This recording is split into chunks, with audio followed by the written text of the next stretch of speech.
আসসালামু আলাইকুম। নাইমা কেয়া স্বাগত জানাচ্ছি এনটিভির মধ্যরাতের খবরে। ক্রাউন সিমেন্ট শিরোনাম দেখছিলেন, এবারে পুরো খবর। এদিকে সিপিডির সম্মানীয় ফেলো ডক্টর দেবপ্রিয় ভট্টাচার্য বলেছেন, নতুন সরকারের প্রথম বাজেট শুরু হচ্ছে উচ্চাকাঙ্ক্ষা দিয়ে। এই বাজেট বাস্তবসম্মত নাকি আলৌকিক হবে তা স্পষ্ট করতে পারেনি সরকার। সোমবার রাজধানীর একটি হোটেলে নাগরিক প্ল্যাটফর্ম বাংলাদেশের প্রাক বাজেট আলোচনায় এসব কথা বলেন তিনি। অনুষ্ঠানে বক্তারা বলেন, রাজস্ব আহরণের লক্ষ্য পূরণ না হওয়ায় ঋণ নির্ভরতা বাড়ছে, যা বাজেট বাস্তবায়নকে ঝুঁকির মুখে ফেলবে। তামজিদ সুমনের রিপোর্ট।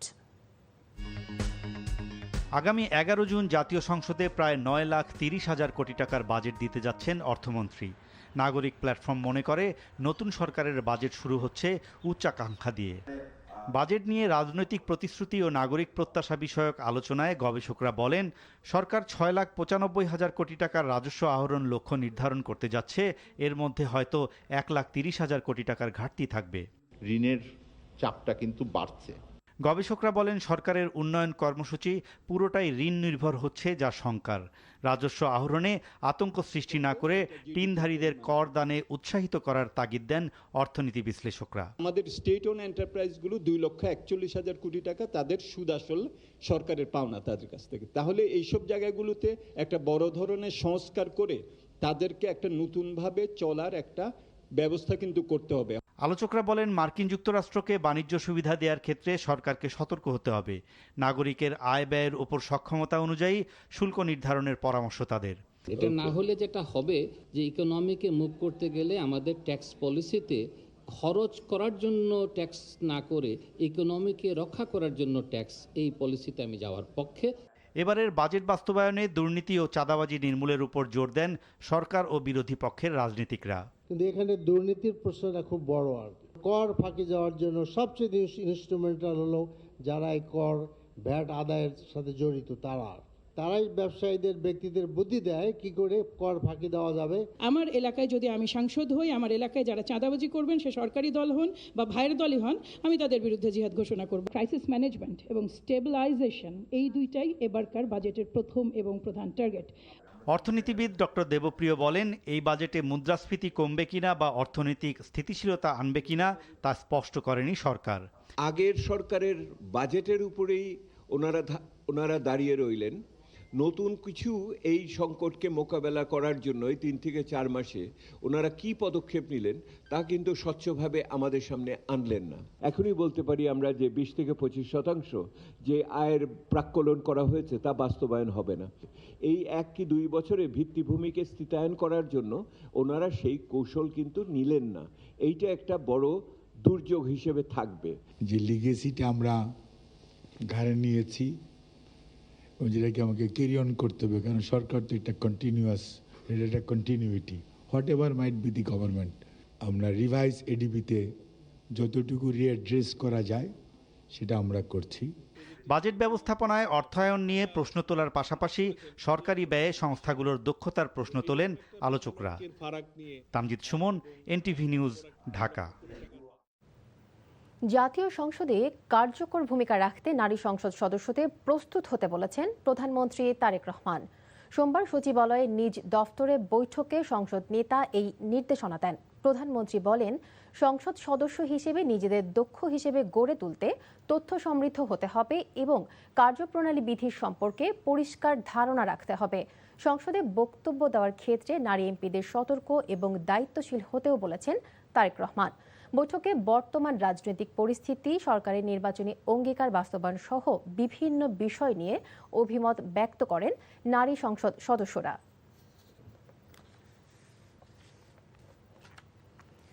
র্যাপিড অ্যাকশন ব্যাটালিয়ন র্যাবকে আর রাজনৈতিক উদ্দেশ্যে ব্যবহার করা হবে না বলে জানিয়েছেন স্বরাষ্ট্রমন্ত্রী সালাউদ্দিন আহমেদ। বলেন, কিছু কর্মকর্তার জন্য প্রতিষ্ঠান হিসেবে র্যাব ক্ষতিগ্রস্ত হয়েছে। আগামী দিনে এলিট বাহিনীটিকে জনবান্ধব ও দায়িত্বশীল হিসেবে পুনর্গঠন করা হবে। বিস্তারিত নাহিদ প্রিন্সের রিপোর্টে। বিগত ফ্যাসিবাদী সরকারের সময় গুম, খুন ও বিচার বহির্ভূত হত্যাকাণ্ডের জন্য বারবার কাঠগড়ায় দাঁড়িয়েছে র্যাপিড অ্যাকশন ব্যাটালিয়ন র্যাব। বিতর্কিত কিছু কর্মকর্তার অতি উৎসাহ এবং রাজনৈতিক প্রশ্রয়ের কারণে মার্কিন নিষেধাজ্ঞায় পড়তে হয় পুরো বাহিনীকে। আন্তর্জাতিক অঙ্গনে ক্ষুণ্ণ হয় দেশের ভাবমূর্তি। র্যাবের 22তম প্রতিষ্ঠাবার্ষিকীতে এসে কালো অধ্যায়ের কথা মনে করিয়ে দিলেন স্বরাষ্ট্রমন্ত্রী সালাউদ্দিন আহমেদ। বলেন, গুটি কয়েক কর্মকর্তার দায় র্যাব নেবে না। আইসিটি কোডের একটা আইন আছে, সেই আইনটা সবচেয়ে শক্ত আইন। গুম কমিশন যে কমিশন করা হয়েছিল সেখানে কোনো পিউনিটিভ মেজার্স নির্দিষ্ট ছিল না। আইসিটি আইনের মধ্যে যদি আমরা সেই অ্যামেন্ডমেন্টগুলো নিয়ে আসতে পারতাম, এখনো যেটা আমরা চেষ্টা করছি, তাইলে গুমের সব ধরনের গুমের বিচার ওখানে হবে। কেউ গুম হয়েছে ফেরত আসে নাই, কেউ গুম হয়েছে ফেরত এসছে, কেউ গুমের হুমকি পেয়েছে, কেউ গুমের শিকার হয়েছে, বিভিন্ন রকমের ডেফিনিশন ওখানে আসতে পারত। মন্ত্রী জানান, বাহিনীটির আমূল সংস্কার, জবাবদিহিতা নিশ্চিত সহ নাম পরিবর্তনের বিষয়টিও সরকার বিবেচনায় রেখেছে। এখন আমরা সেটা আইন করব আলাদা এলিট ফোর্সের জন্য, সেখানে অথরিটি দেওয়া থাকবে, তাদের রেসপন্সিবিলিটি ফিক্স করা থাকবে এবং সেই ক্ষেত্রে তাদের জবাবদিহিতা, অ্যাকাউন্টেবিলিটি এবং ট্রান্সপারেন্সিটাও নিশ্চিত হবে। সেই হিসাবে আইনটা আসবে। এখনো ডিটেইল বলার সময় আসে। একটা বাহিনী রেজ হয়েছে, তার জন্য সুনির্দিষ্ট আইন থাকতে হবে। সংস্কারের পর র্যাব তার শুরুর দিকের ইমেজ ফিরে পাবে বলেও আশাবাদ জানান বাহিনীর অভিভাবক স্বরাষ্ট্রমন্ত্রী সালাউদ্দিন আহমেদ। Nahid Prince, NTV news, Dhaka. বিএনপির প্রতিষ্ঠাতা শহীদ রাষ্ট্রপতি জিয়াউর রহমানের ৪৫তম শাহাদাত বার্ষিক উপলক্ষে আগামী ২৫ মে থেকে ১ জুন পর্যন্ত সপ্তাহব্যাপী কর্মসূচি গ্রহণ করেছে বিএনপি। সোমবার নয়াপল্টনে কেন্দ্রীয় কার্যালয়ে যৌথ সভা শেষে এই তথ্য জানান দলের সিনিয়র যুগ্ম মহাসচিব ও প্রধানমন্ত্রীর রাজনৈতিক উপদেষ্টা রুহুল কবির রিজভী। কর্মসূচির অংশ হিসেবে ৩০ মে শহীদ জিয়ার সমাধিতে শ্রদ্ধা নিবেদন করা হবে। এছাড়া ৩১ মে আলোচনা সভার আয়োজন করা হয়েছে। তবে জনদুর্ভোগ তৈরি করে এমন কর্মসূচি না নিতে নেতাকর্মীদের নির্দেশ দেন রুহুল কবির রিজভী। বিরোধীদের বিদ্রূপ উপেক্ষা করে প্রধানমন্ত্রী তার প্রতিশ্রুতি বাস্তবায়নে কাজ করে যাচ্ছেন বলেও মন্তব্য করেন তিনি। ৩০ মে ভোর ৬টায় দলীয় পতাকা অর্ধনমিতকরণ এটা বলেছে, ও কালো পতাকা উত্তোলন করা হবে এবং নিজ নিজ এলাকার সুবিধা অনুযায়ী আলোচনা সভা, দোহা মাহফিল ও দস্তুদের মাঝে কাপড়, চাল, ডাল সহ খাদ্য সামগ্রী বিতরণ করা হবে। ৩০ মে সকাল ১১টায় দলের চেয়ারম্যান তার নেতৃত্বেই সকাল ১১টায় আমরা মাজারে যাব। দেশের আকাশে পবিত্র জিলহজ মাসে চাঁদ দেখা গেছে। আগামী ২৮ মে সারা দেশে উদযাপন হবে পবিত্র ঈদুল আজহা। সোমবার বাদ মাগরিব জাতীয় মসজিদ বাইতুল মোকাররমে ইসলামিক ফাউন্ডেশনের সভাকক্ষে জাতীয় চাঁদ দেখা কমিটির বৈঠক শেষে সংবাদ সম্মেলনে এই খবর জানান ধর্মমন্ত্রী শাহ মোফাজ্জল হোসেন কায়কোবাদ।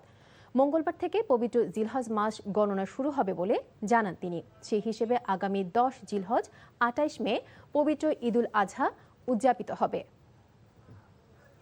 আসন্ন স্থানীয় সরকার নির্বাচনকে সংঘাতবিহীন করতে চায় নির্বাচন কমিশনার।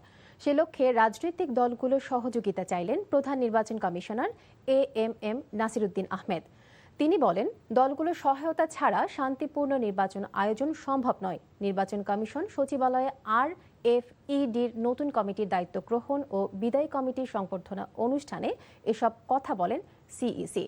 তিনি বলেন, ত্রয়োদশ জাতীয় সংসদ নির্বাচন আয়োজনে অন্তর্বর্তী সরকারের কোনো চাপ বা হস্তক্ষেপ ছিল না। আসন্ন উপজেলা ও সিটি কর্পোরেশন নির্বাচন যেন অবাধ ও সুষ্ঠু হয় সে ব্যাপারে কাজ চলছে বলেও জানান সিইসি। ঢাকা প্রকৌশল ও প্রযুক্তি বিশ্ববিদ্যালয়ের নতুন উপাচার্যের নিয়োগ বাতিল সহ ৩ দফা দাবিতে ব্লকেট কর্মসূচি পালন করছেন শিক্ষার্থীরা। সোমবার সকাল থেকে কর্মসূচির ফলে বিশ্ববিদ্যালয়ের শিক্ষা কার্যক্রমে অচলাবস্থা সৃষ্টি হয়েছে। গত বৃহস্পতিবার শাহজালাল বিজ্ঞান ও প্রযুক্তি বিশ্ববিদ্যালয়ের অধ্যাপক ডক্টর মোহাম্মদ ইকবালকে ডুয়েটের নতুন ভিসি হিসেবে নিয়োগ দেয় সরকার। নিয়োগের প্রজ্ঞাপন জারির পরপরই তা প্রত্যাখ্যান করে শিক্ষার্থীরা।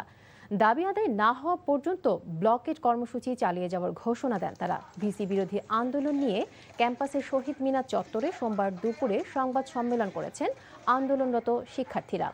অপরদিকে নতুন ভিসিকে গ্রহণ করতে প্রস্তুত বলে জানান শিক্ষক সমিতির সভাপতি ডক্টর মোহাম্মদ খসরু মিয়া। এদিকে বহিরাগত কর্তৃক জাহাঙ্গীরনগর বিশ্ববিদ্যালয়ের এক ছাত্রীকে ধর্ষণ চেষ্টার ঘটনার ৬ দিন পেরিয়ে গেলেও এখনও শনাক্ত করা যায়নি অভিযুক্ত যুবককে। উপাচার্যের আশ্বাসে নতুন করে ৭২ ঘন্টার আলটিমেটাম দিয়ে প্রশাসনিক ভবন থেকে অবরোধ তুলে নিলেও প্রক্টরের পদত্যাগের দাবিতে কার্যালয়ের সামনে অবস্থান নিয়েছেন শিক্ষার্থীরা। সব মিলিয়ে ক্যাম্পাসে বিরাজ করছে থমথমে পরিস্থিতি। সকাল থেকেই প্রক্টর কার্যালয়ের সামনে অবস্থান নেন শিক্ষার্থীরা। এর আগে তালা ঝুলিয়ে দিয়ে ক্যাম্পাসে অবাঞ্ছিত ঘোষণা করা হয় প্রক্টোরিয়াল বডির সদস্যদের। এদিকে প্রক্টর অফিসের সামনে হেনস্থার অভিযোগে অবস্থান কর্মসূচি পালন করছেন লামিসা জামান নামে এক শিক্ষার্থী। পটুয়াখালী বিজ্ঞান ও প্রযুক্তি বিশ্ববিদ্যালয়েও আন্দোলন থামেনি। অষ্টম দিনের মতো কমপ্লিট শাটডাউন চলছে ক্যাম্পাসে। ভিসির অপসারণের দাবিতে আন্দোলনকারীরা সোমবারও ক্যাম্পাসে বিক্ষোভ সমাবেশ ও অবস্থান ধর্মঘট পালন করেছে। ভিসি প্রক্টর কাজী রফিকুল ইসলামের দুর্নীতি ও অনিয়মের প্রতিবাদে গত 11 মে থেকে শিক্ষক কর্মকর্তা কর্মচারী ও শিক্ষার্থী ঐক্যজোট নানাভাবে আন্দোলন চালিয়ে আসছে। এ সময় ক্যাম্পাসে ঢুকে আন্দোলন কর্মসূচিতে হামলা চালায় বহিরাগতরা। হামলায় শিক্ষক কর্মকর্তা সহ কমপক্ষে 30 জন আহত হয়েছেন। কক্সবাজারের নাফ নদে মাছ শিকারের সময় দুটি ইঞ্জিন চালিত নৌকা সহ বাংলাদেশি 4 জেলেকে ধরে নিয়ে গেছে মিয়ানমারের সশস্ত্র বিদ্রোহী গোষ্ঠী আরাকান আর্মি। নৌকার মালিকরা জানান, সোমবার দুপুরে টেকনাফ সদর ইউনিয়নের নাজিরপাড়া সংলগ্ন নাফ নদে মাছ ধরার সময় আরাকান আর্মির সদস্যরা নৌকা দুটিকে ধাওয়া করে আটক করে। পরে অস্ত্রের মুখে নৌকা সহ জেলেদের রাখাইনের কাইচং খালের দিকে নিয়ে যায় তারা। আটক জেলেদের বাড়ি টেকনাফ পৌরসভার বিভিন্ন এলাকায়। জেলেদের কেউ কেউ বলছেন, নাফ নদে শূন্যরেখা অতিক্রম করায় প্রায় বিপদে পড়েন অনেক জেলে।